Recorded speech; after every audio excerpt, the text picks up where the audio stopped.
Hello and welcome to another week of Sambo iRacing. We are at Circuito De Navarra for the debut of this track on the Formula 4, the FF1600 schedule this season. So it's a new track, it's going to be a lot of fun. It's very short, there's only 3 sort of challenging corners, and the main thing, as with the Formula V track guide for this particular course, is trying to keep the momentum up in those 3 challenging corners. In terms of the racing, I think it's going to be really good. It's incredibly high speed and on full throttle and really revving it out in 4th gear most of the time. So there's going to be an awful lot of drafting opportunities and late dives into the apexes. So it should be quite good all in all. If you're new to my channel, thank you, welcome, join us, sit down, grab yourself a beer, settle in. What we do is one lap where I basically slow it all down, show you my braking markers. Then we go full speed from chase cam, and then we're back full speed a final time in the cockpit, but with the driving line on for those of you that use it. Although we really should wean you guys off it by now. Anyway, let's start the lap.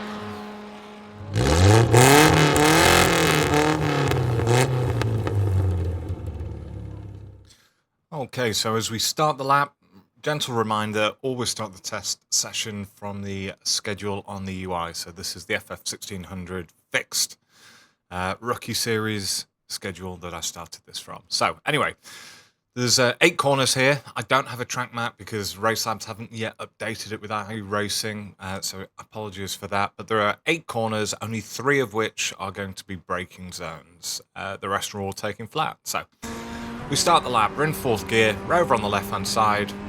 Once we get to the 100 meter marker on the left-hand side, that's when we're going to start our turn for turn 1, completely flat out. Now, as you see here, we're not actually looking to cut it because we want a nice wide entry into corners 2 and 3, which are linked together. So the next marker that we're looking for is, you see this change of asphalt up ahead. There's a line that goes all the way across, and it's like newer and older asphalt. Well, basically, once we get 2 or 3 car lengths past that, all I'm going to do is a big lift. So as you can see, do a big lift, and I go up to 45% braking. So originally, as we're looking to go around turn 2, I'm looking at these trees, the set of trees on the right-hand side, and that's basically my aiming marker. So I'm wanting to just sort of clip the apex here of turn 2, but I'm wanting to aim towards there to open up the entry into turn 3. So at this stage, you don't want to have any throttle on at all. You don't need any maintenance throttle, and you will see a couple of times that it does go into 1 or 2%. That's just the weight of my right foot as I'm dealing with the braking with my left foot. So it's not something that I was trying to do. And at this stage, so we went up to about 55%, and now I'm trying to carry as much speed as possible. So I'm feeling that the car's absolutely fine. So I'm coming off the brakes a little bit, and I'm just holding it between sort of 50 and 30%. You'll understand exactly why when you do it yourself. And then when I feel that the car's actually slowed down enough, that's when I'm just releasing a little bit more. And what I'm wanting to do is get my car all the way onto the rumble strip here on the exit of 2 and into the entry of 3. Now, as I go over the rumble strip and the car's wiped up enough speed, you can see I've dropped from 4th gear down to 3rd and now down to 2nd gear. And now we're just going to trail brake off into turn 3. Just like we would a normal corner. So the entry of 3 is all the exit of turn 2. So it might take you a dozen laps or so to sort of start feeling right. Auto reset is a big, big bonus on this track when you're getting to know it.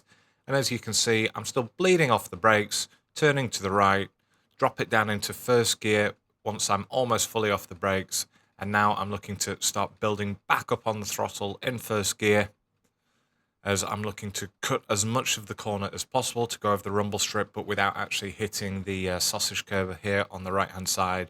And once my car stabilizes, having come off the rumble strip, that's when I'm going back onto full throttle. If you go too early with your car at too sharp an angle, you're just going to get a ton of wheel spin, and it will really bog you down. Now we're holding it flat all the way to turn 6. So this is turn 4. We take flat, we cut. Take a nice wide entry into turn 5, going up the gears all the way through. So you want to get it as close to the left-hand side as possible. Your car is going to be forcing you out wide the whole time. Make sure you keep your foot in it. Get back over to the left-hand side for 6. Now, turn 6 is a bit tricky, so up ahead here, you see where this sort of asphalty, sandy asphalt on the right-hand side ends, and the grass begins, or you could use the red part of the barrier. Basically, once I'm alongside the red part of the barrier, so about a car length and a half, 2 car lengths into the grass on the right-hand side that you're looking there, that's when I'm going to start braking in a straight line, come off the gas, and I ended up braking up to 95%, I think it goes up to 100% even here. So all in a straight line, wiping off all the speed in a straight line as much as possible. As I start moving my car towards the apex again, I'm going to trail off on the brakes, drop it down into second gear, and then again drop it down into first gear nice and late right at the apex. And again, that's to avoid the wheel spin or locking up the rears. I have got my brake bias set at 53% for this. Turn 7 is flat, looking to cut it as much as possible without going off on the grass. And now we move back over for turn 8. So this is the final turn. Now, as you can see, there's no massive braking marker here. It's a couple of car lengths before the 150 sign and where the white paint starts on the left-hand side. So as I get there, I get back on the brakes. And again, we're up to about 95% in second gear, dropped it down to trailing off, and now I'm going to drop it down into first gear and try and get back on the gas as early as possible, well ahead of the apex. And we're just going to be holding it there again, trying to avoid that wheel spin that you get if you put too much acceleration on at this point in time. Let the car settle, and immediately then up to 100%. Exit nice and wide. And then we're just drag racing all the way to the finish line for a 105.291. Spin it round, check no one's following you, and then continue, and then park up knowing that you're safe. Right, full speed from the chase cam. Okay, here we are in chase cam. So over to the left hand side, 100-meter marker, start moving back towards the right, don't cut it too much, you want a nice wide entry into 2. So you're just balancing the car on the brake, just trying to slow it down, drop it down to first gear for turn 3.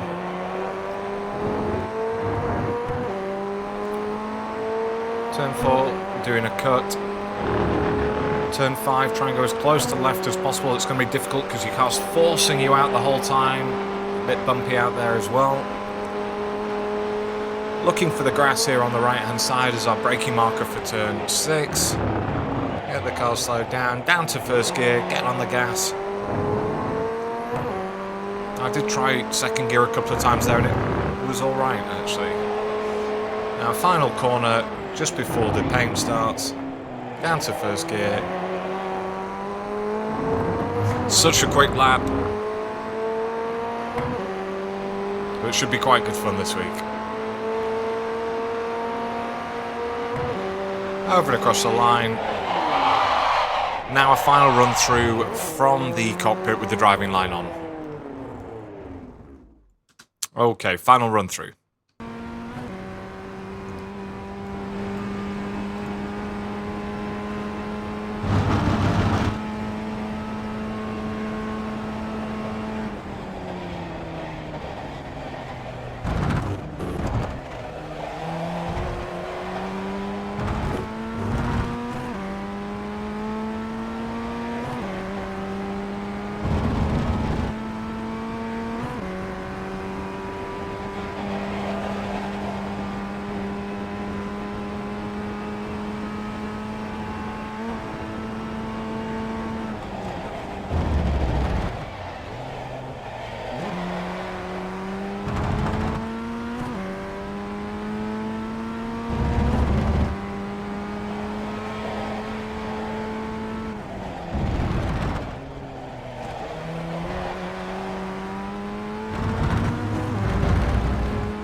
Once again, thanks for watching. I've been Sambo iRacing and I'll see you guys in the week. Cheers.